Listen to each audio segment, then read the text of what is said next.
क्या बोरुटो ने एक और न्यू निंजा टेक्निक मास्टर कर लिया है? और क्या सास्के उचिहा अब एक सुपर पावरफुल इविल विलेन बन चुका है? ये जानने के लिए तुम्हें ट्रू ब्लू वोर्टेक्स का चैप्टर 4 पूरा देखना होगा, सो इस वीडियो को बिल्कुल स्किप मत करना।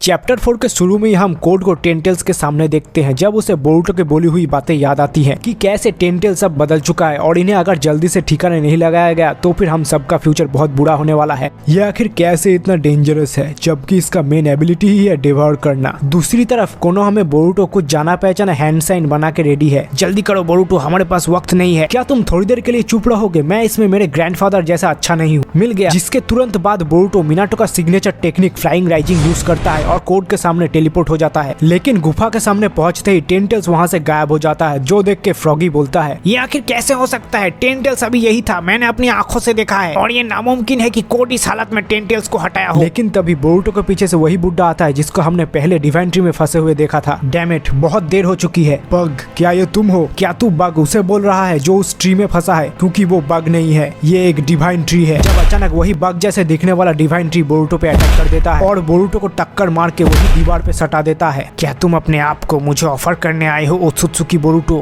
मगर तभी बोरुटो लाइटनिंग स्टाइल यूज करके उसी बुढ़े डिवाइन ट्री पे अटैक कर देता है। लेकिन इसका उस बुढ़े डिवाइन ट्री पे ज्यादा असर नहीं होता और वो अपने हाथ को ही मुंह के शेप का बना के बोरुटो को डिवोर करने जाता है। लेकिन बोरुटो आखिरी मोमेंट में फ्लाइंग राइजिंग यूज करके उसे डॉज कर लेता है और इसी डेंजरस सिचुएशन से बचने के लिए बोरुटो कोड के ऊपर से उजुहिको का इफेक्ट हटा लेता है। कोड, मैंने तुझ पे से उजुहिको का इफेक्ट हटा दिया है और मेरे पास तुझे एक्सप्लेन करने का वक्त नहीं है, तू बस मेरी मदद कर अगर तू मरना नहीं चाहता है तो। लेकिन टेंटेल्स को क्या हुआ? तेरा मतलब ये सब बग के डिवाइन ट्री में बदलने का नतीजा है? सिर्फ बग ही नहीं बल्कि और भी लोग डिवाइन ट्री में बदल गए हैं। और तभी एक और डिवाइन ट्री बोरुटो और कोड के पीछे से उड़ते हुए बोलता है, चाक्रा।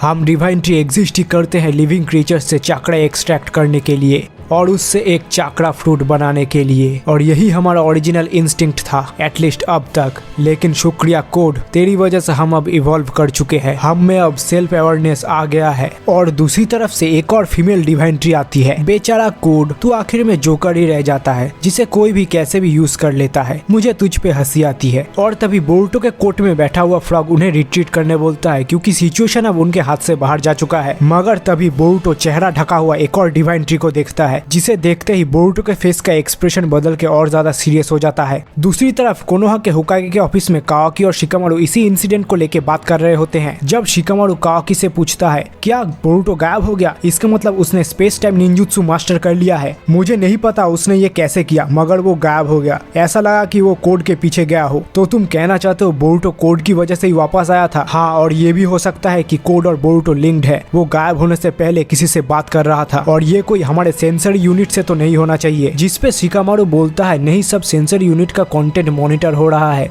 सो अगर कोई बोरुटो की मदद कर रहा होता तो मुझे पता चल जाता। तभी वहीं पे सलादा भी आ जाती है जो बोलती है, क्या बकवास है, ये उससे काफी ज्यादा सिंपल है। कोड ने कोनोहा पे अटैक किया और बोरुटो ने उसे भगाया है और ये आप एडा से भी कंफर्म कर सकते हैं। जिस पे कावाकी बोलता है कि बोरुटो एक ओत्सुत्सुकी है, इसलिए उस पे ट्रस्ट नहीं किया जा सकता। और ये तू बोल रहा है जो कि खुद एक ओत्सुत्सुकी है। मैंने पहले भी कहा है, मेरे पावर एग्जिस्ट ही करते हैं दूसरे ओत्सुत्सुकी को मारने के लिए, और ये होने के बाद मैं खुशी खुशी अपनी लाइफ दे दूंगा और मैं तुम्हें यहाँ पर अपनी मनमर्जी नहीं करने दूंगी। और इसी बहस को शिकामारू रोक देता है और सलादा सजेस्ट करती है कि उन्हें बोरुटो के साथ काम करना चाहिए कोड को मारने के लिए। और उस तरफ बोरुटो उस मास्क डिवाइन ट्री को देख के लड़ने के लिए रेडी हो जाता है। ये तुम क्या कर रहे हो बोरुटो? हमारा सरप्राइज अटैक फेल हो चुका है, हमें जाना होगा। और तभी वो मिस्टीरियस डिवाइन ट्री अपने पैर को ब्लेड में बदल के बोरुटो पे अटैक कर देता है, जिसे बोरुटो और कोड सही टाइम पे डॉज कर देते हैं। मगर तुरंत वो डिवाइन ट्री बोरुटो पे चिदोरी से हमला कर देता है और बोरुटो भी अपने रासेंगान से उसे काउंटर करता है और इन दोनों के ही एनकाउंटर से एक बहुत बड़ा धमाका होता है। और ये डिवाइन ट्री और कोई नहीं बल्कि सास्के का डिवाइन ट्री है। जिसके बाद सास्के का डिवाइन ट्री पीछे हट जाता है और वही बुढ़ा अपने हाथ से बोरुटो के स्वॉर्ड को पकड़ लेता है और वो लड़की बोरुटो को अर्थ स्टाइल रॉक में फंसा देती है। जब बोरुटो कोई और रास्ता ना पाके कोड से मदद मांगता है, मेरी मदद कर कोड, नहीं तो तू भी यहीं पे मारा जाएगा। मगर तभी कोड भी अपना दोगलापन दिखा देता है। ये एक अनफोर्सिन डेवलपमेंट है बोरुटो, मगर ये मेरे लिए काम करेगा। ये सब शायद तुझे खुद ही डिवोर कर लेंगे और मुझे कुछ भी नहीं करना होगा। Good bye Boruto. और ये बोल के कोड बोरुटो को वहाँ पे अकेला छोड़ के टेलीपोर्ट कर जाता है। डैम इट कोड, बहुत हुआ बोरुटो, अब निकलो यहाँ से। याद रखो अगर तुम यहाँ पे मर गए तो ये सब बेकार होगा। जब बोरुटो भी फ्लाइंग राइजिंग टेक्निक का यूज करके वहाँ से टेलीपोर्ट कर जाता है और तभी वहीं पे हवा में उड़ रहा एक और डिवाइन ट्री बोलता है, तुम लकी थे ओत्सुत्सुकी बोरुटो, हम अभी सेल्फ अवेयर हुए हैं और हमारा क्यूरियोसिटी फॉर नॉलेज हमारे प्राइमरी इंस्टिंक्ट को सरपास कर रहा है, इसलिए तुम कहीं भी भागो मगर तुम अपने डेस्टिनी से भाग नहीं पाओगे। और बोरुटो टेलीपोर्ट करके एक डिवाइन ट्री के नीचे बैठा है जहाँ एक कोट पहने हुए आदमी आता है और बोरुटो को बोलता है, क्या तुम इस प्लेनेट को ही डिस्ट्रॉय करना चाहते हो? फिर कभी ऐसी गलती मत करना। सॉरी, मैं डर गया था। जब हम देखते हैं कि कोर्ट में काशिन कोजी है जो कि बोरुटो को बोलता है, मैं तुम्हें कंसोल नहीं कर रहा मगर तुम्हें पता था कि ऐसा कुछ होने का हाई चांसेस है और इससे कुछ भी चेंज नहीं होता, हमें फाइट करना ही होगा। सॉरी, आपको थोड़ा और वेट करना होगा मास्टर सास्के। और हम देखते हैं कि सास्के भी एक डिवाइन ट्री में सील हो चुका है। तो क्या बोरुटो अपने मास्टर को बचा पाएगा और क्या वो सास्के के डिवाइन ट्री से लड़ पाएगा? ये जानने के लिए तुम्हें इस चैनल को सब्सक्राइब करना होगा और आगे के सारे चैप्टर्स को देखना होगा।